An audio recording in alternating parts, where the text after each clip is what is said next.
How to Live on 24 Hours a Day by Arnold Bennett. Audiobook summary. Hello and welcome to Lifeotation, the channel where we help you make the absolute most out of your life. Today we're exploring a timeless self-help classic by Arnold Bennett called How to Live on 24 Hours a Day. Now you might be wondering what a book from 1910 has to offer for your modern, busy life. But here's what I promise you. From the first few sentences of this book, you'll realize that Bennett's advice is just as relevant today as it was over a century ago. Think about it. We all get the same 24 hours. Whether you're the CEO of a multinational company, a student juggling assignments, or a parent managing household chaos, we all share the same restriction. 24 hours. No bargaining, no saving for later, no do-overs. But here's the kicker. Some people thrive with those hours. They grow, learn, and achieve incredible things. Others? They feel stuck, as though time is constantly slipping through their fingers. The big question isn't how much time you have, but how you're using it. Today, I'm taking you through Bennett's fascinating insights on how to stop wasting your hours and start living a fuller life. Grab a drink, settle in, and by the end of this, you'll be armed with practical strategies to own your 24 hours every single day. Introduction. First, a bit about the man behind the book. Arnold Bennett wasn't just a writer, he was an observer of people. He worked in a time when long hours in factories and offices were the norm. Life was hard and free time was scarce. Sound familiar? Even today, many of us feel enslaved by the daily grind. Bennett wrote this book for workers, professionals, and anyone feeling like they don't have enough time. He recognized a pattern. People spent their time doing the bare minimum to get through life. They worked, ate, maybe read the newspaper, and then went to bed. Days blurred into weeks, weeks into years, and before they knew it, life was slipping by. He wanted people to see time for what it truly is. Not just numbers on a clock, but the essence of life itself.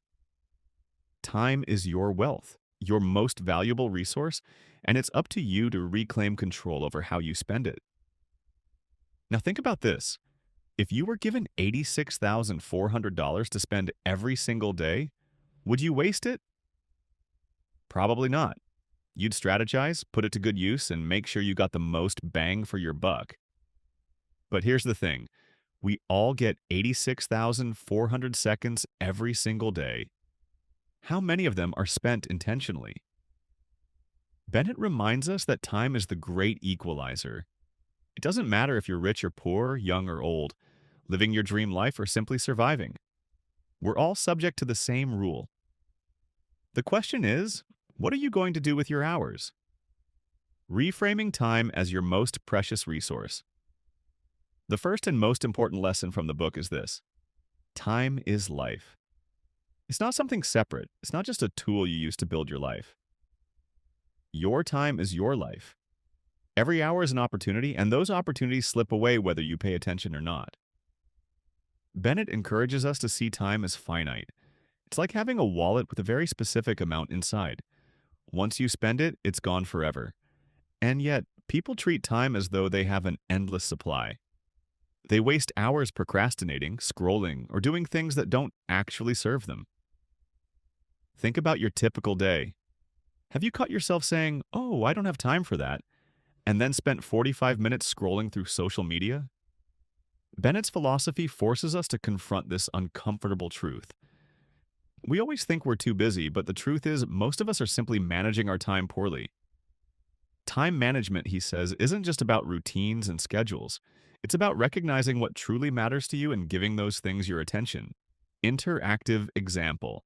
Here's an exercise for you. Pause for a moment and mentally walk through yesterday.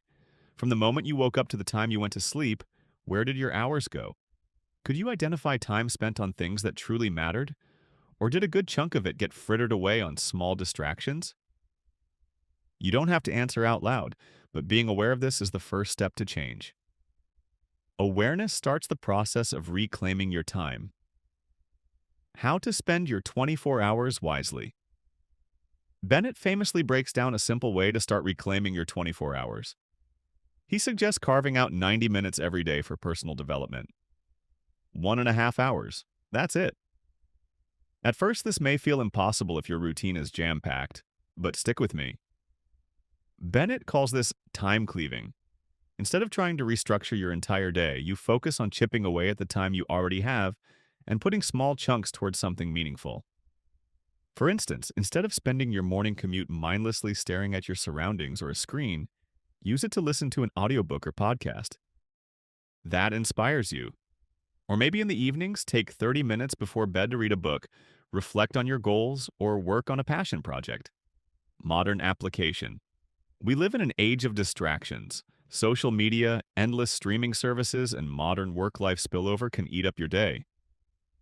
But Bennett's advice is even more relevant today because of these distractions.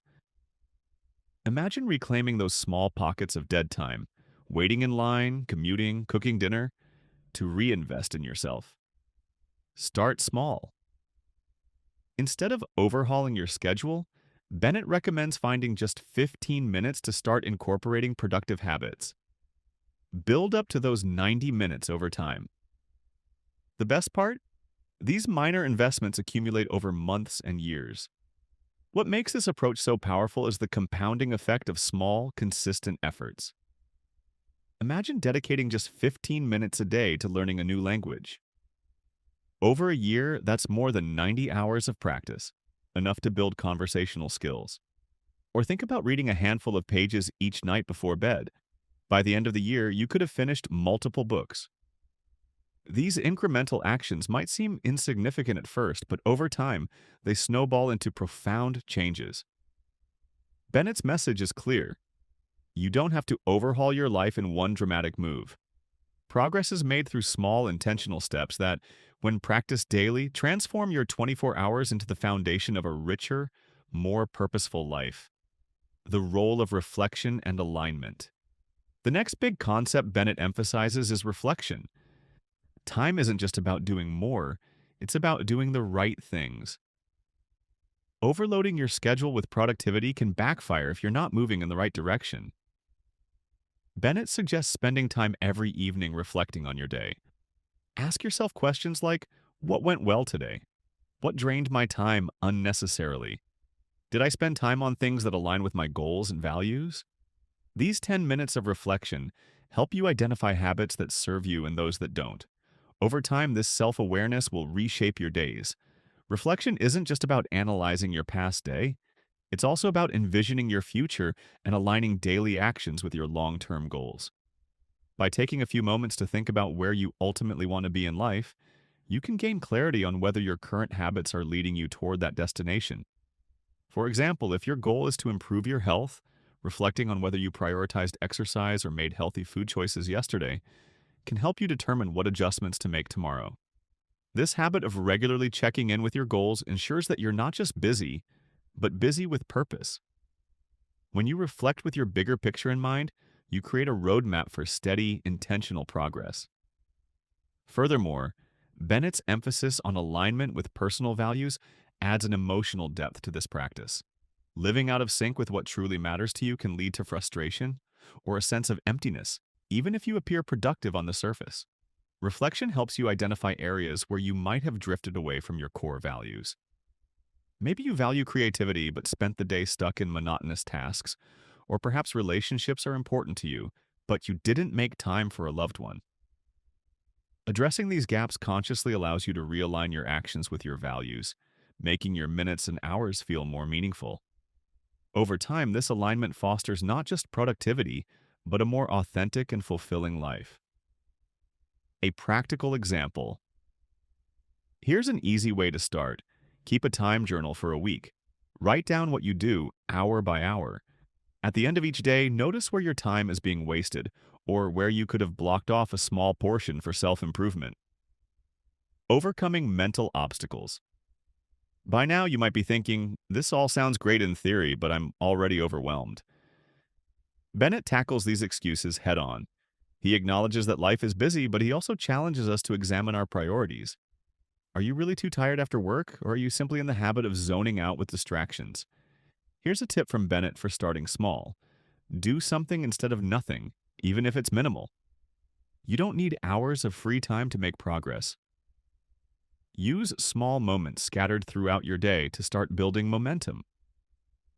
One of the most stubborn mental obstacles people face is procrastination.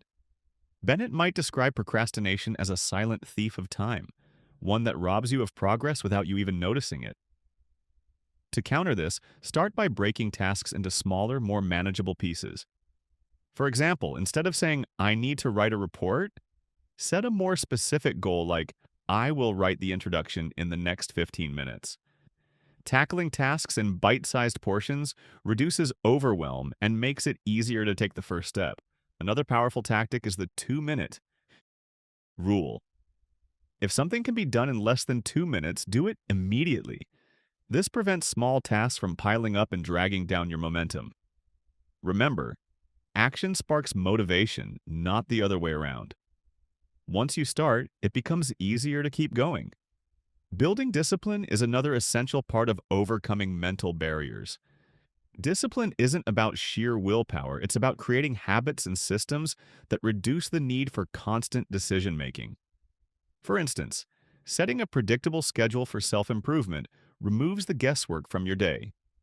Instead of debating whether to read or practice a skill, you already know that, say, 7 to 7:30 p.m. is your growth time.